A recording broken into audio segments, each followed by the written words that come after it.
Hoje nós vamos meditar a respeito de um assunto não muito popular. Nós vamos falar sobre pecados ocultos. Vamos falar sobre pecados ocultos, e esse é um assunto que não é muito popular, porque as pessoas não gostam de ouvir isso, que incomoda. Na verdade, você tem visto substitutos para essa ideia, quando você ouve assim, o fulano tem um problema. Ele não tem um problema, ele tem um pecado, mas aí eu não quero dizer que ele tem um pecado, para ele não se constranger, então eu digo que ele tem um problema. Por que nós devemos continuar falando e pregando sobre o pecado? Muito simples, porque em Romanos, no capítulo 6, versículo 23, a Bíblia nos diz que o salário do pecado é a morte. Então, eu tenho que me preocupar com isso, sim, e avisar as pessoas que o salário do pecado é a morte. Mas hoje nós vamos meditar a respeito desse processo, dessa dinâmica de as pessoas esconderem seus pecados. E nós vamos usar como texto para essa meditação um texto bastante conhecido de um sujeito que todo mundo já ouviu falar, é o tal de Acã. Talvez aqueles que ainda não tenham muito costume com a Bíblia, né? Mas o Acã, ele é famoso, né? A capa de Acã. Aonde que está isso? Está no livro de Josué, no capítulo 7. Nós vamos ler o versículo 1 e depois nós vamos ler os versículos 21 a 25. É importante nós vermos o seguinte, no capítulo 6 do livro de Josué, há descrito uma vitória militar e sobrenatural dos exércitos do povo que havia acabado de chegar na Terra Prometida. Eles tinham saído de 40 anos de peregrinação no deserto e chegaram à Terra Prometida, e para entrar nela, eles deram de cara com uma fortaleza enorme chamada Jericó. Uma fortaleza tão grande que a muralha cabia gente morando dentro. A muralha era tão espessa que tinha casa dentro da muralha. Era uma fortaleza grande e que o Senhor deu uma vitória sobrenatural aos exércitos de Israel. Quando eles invadiram essa cidade, Deus mandou destruir tudo que vocês encontrarem lá, destruam. Mas aí o tal Acã teve uma ideia brilhante. Ele viu uma capa babilônica, viu prata, viu ouro, e ele resolveu pegar para ele e escondeu. E aí nós vamos ver o que aconteceu em função disso.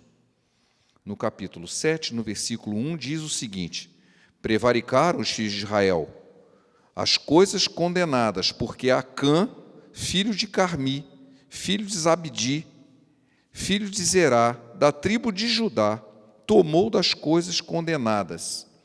E a ira do Senhor se acendeu contra os filhos de Israel.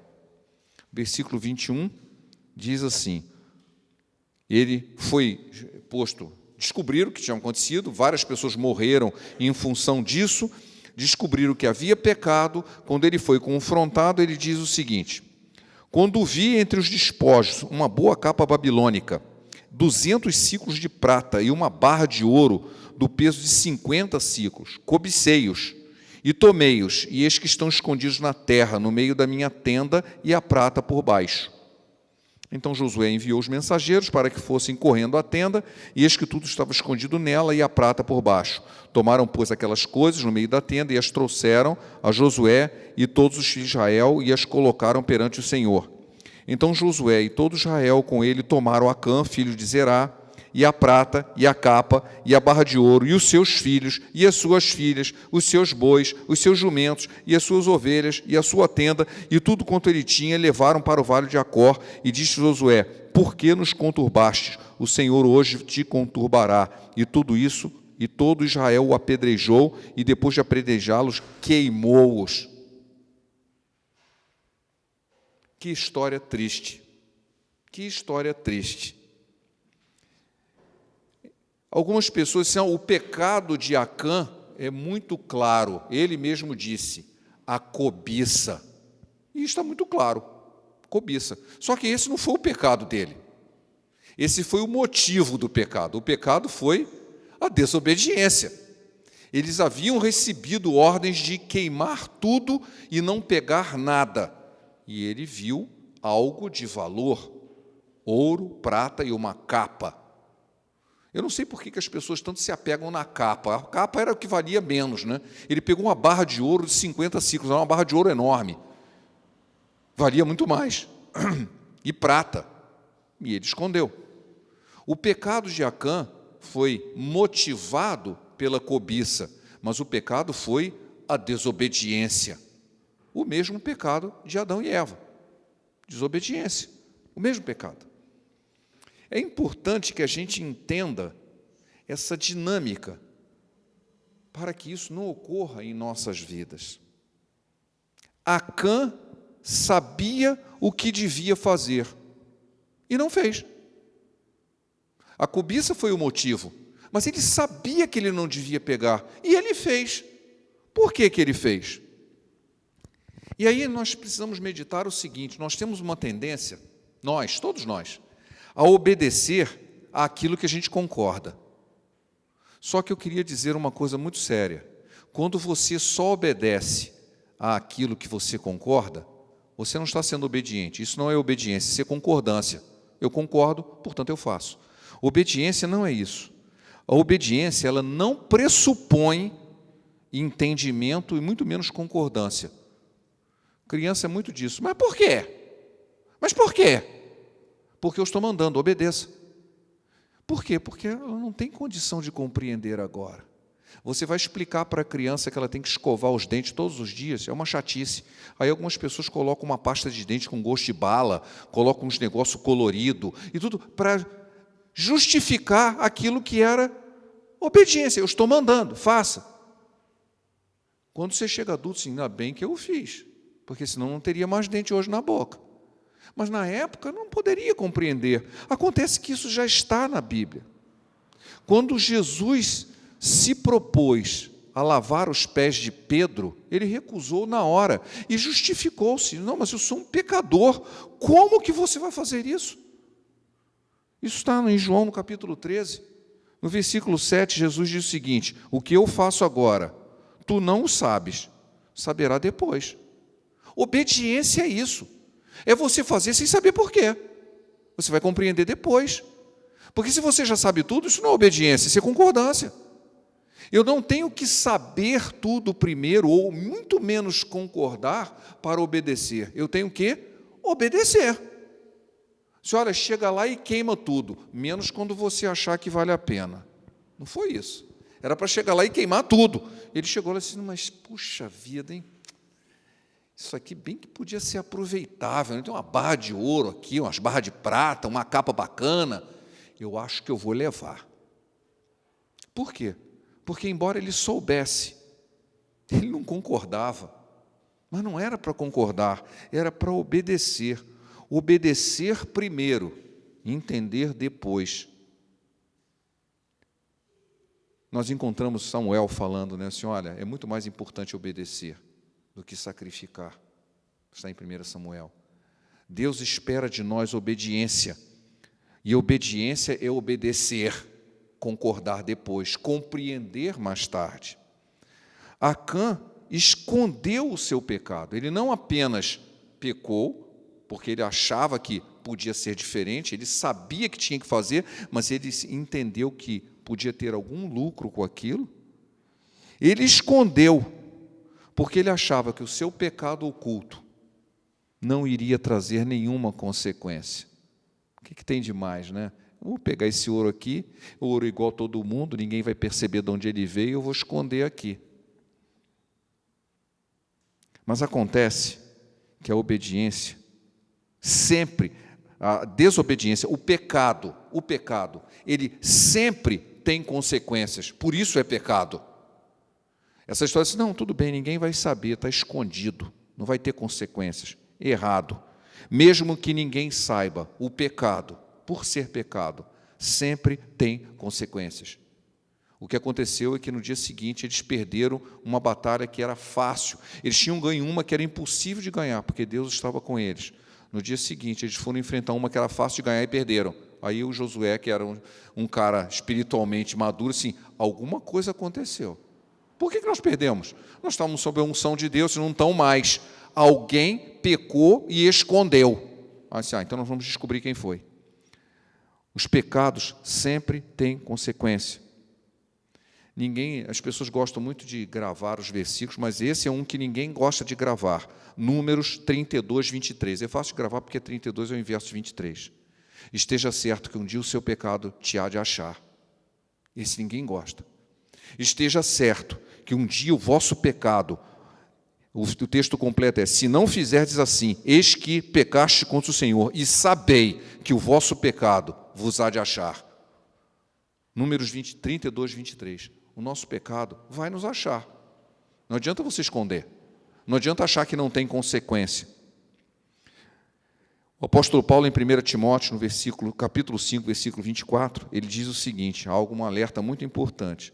Os pecados de alguns são evidentes, mesmo antes de serem submetidos a julgamento, enquanto outros pecados só se manifestam depois, posteriormente. Alguns pecados, está na cara, você faz um negócio errado, vai dar errado. Então, isso é fácil de ver. Senhora, não faça isso, aí vai dar errado. Mas tem outras coisas que parece que está tudo bem. Só parece. Ele vai aparecer mais tarde. Foi o que aconteceu com o Acã.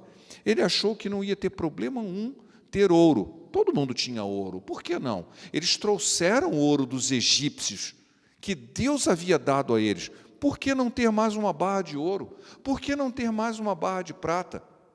Porque Deus não havia abençoado aquilo, Deus havia dito que aquilo era maldito e que deveria ser destruído.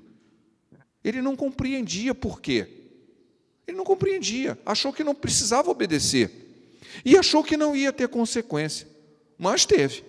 Um monte de gente morreu por causa disso. Inclusive a sua própria família foi destruída.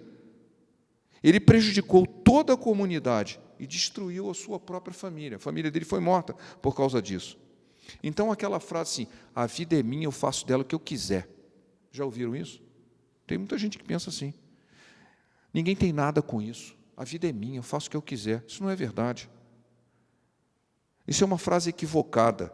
As consequências do pecado, elas transcendem a vida do pecador. Quando alguém traz um problema para dentro de casa, adoece a família inteira, a família toda sofre, a vizinhança sofre, a comunidade sofre. Não tem essa de que eu faço o que eu quiser, a vida é minha e ninguém tem nada com isso. Muitas pessoas vão sofrer junto com você.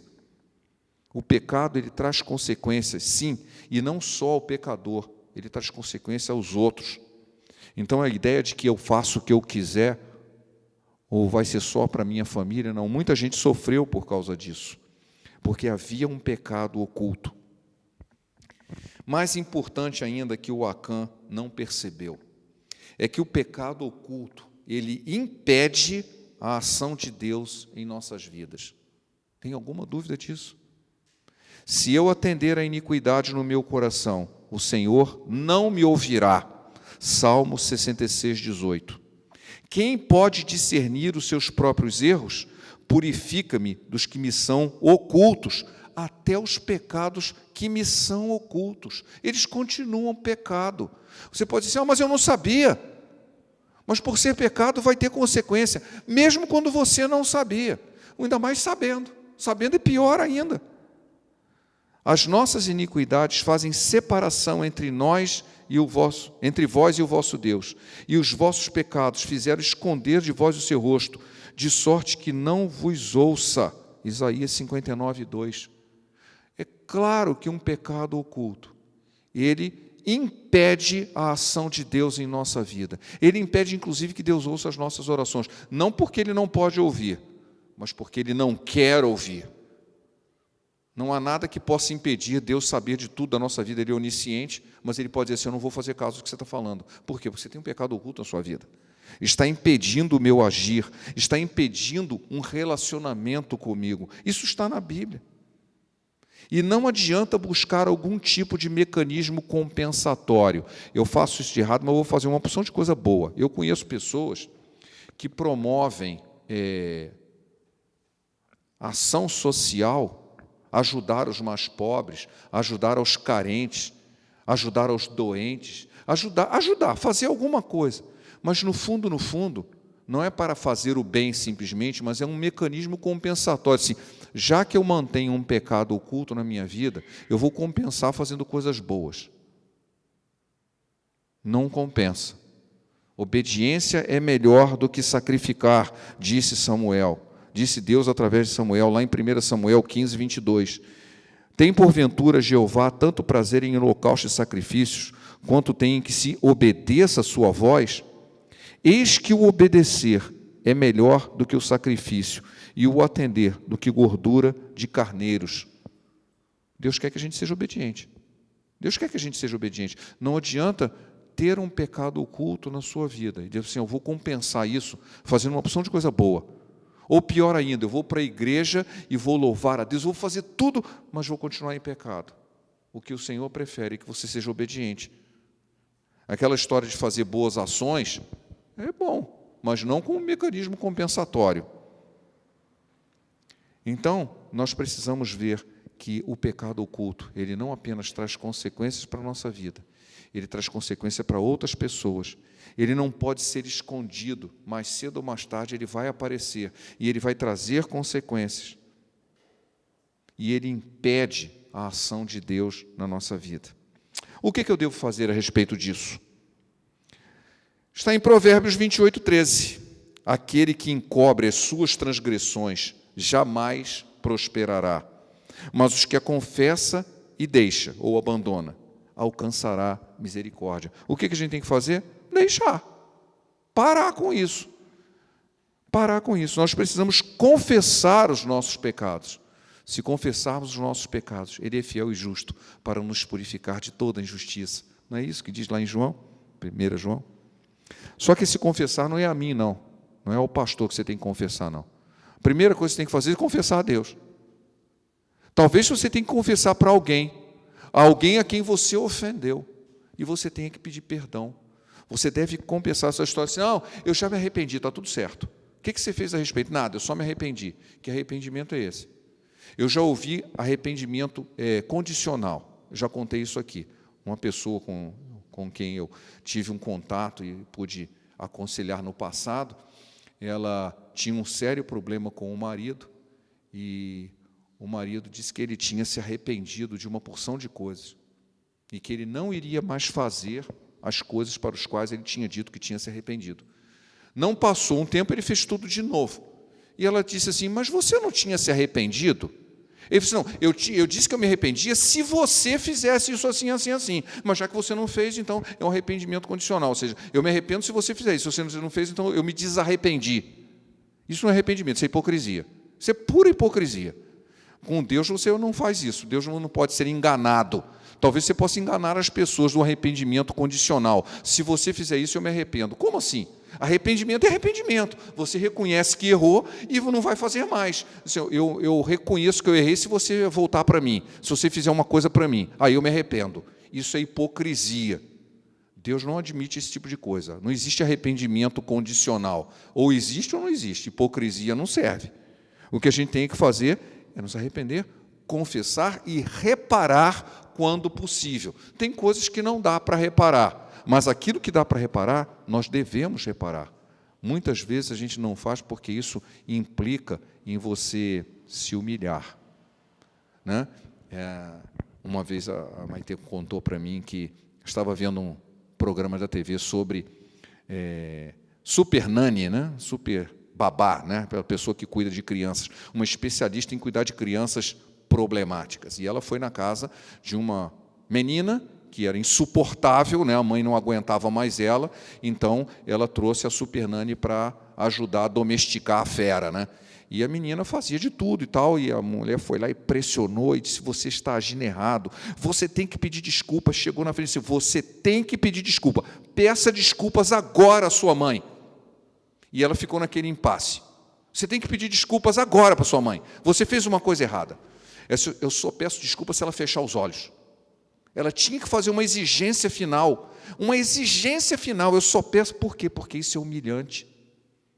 Eu não quero que olhe para mim. Ela tem que fechar os olhos para não me ver me humilhar, pedir desculpas. Esse tipo de humilhação, esse tipo de confissão, não tem valor diante de Deus. Eu me arrependo desde que eu não me humilhe. Eu me arrependo desde que faça isso. Eu confesso desde que não pegue mal, desde que eu continue sendo bem-quisto. Que condição é essa? Se você reconhece que você está em pecado, arrependa-se. Simples assim. E peça perdão. Conserte o que pode ser consertado. Não tem essa história, não, só se ele fechar os olhos. Que fechar os olhos? Como assim? Você tem que pedir perdão. Quando o Acã resolveu fazer isso, e ele não fez por conta própria, pegaram ele no flagra, né? Chegaram à conclusão assim, foi você. E agora? Você vai confessar o que você fez de errado.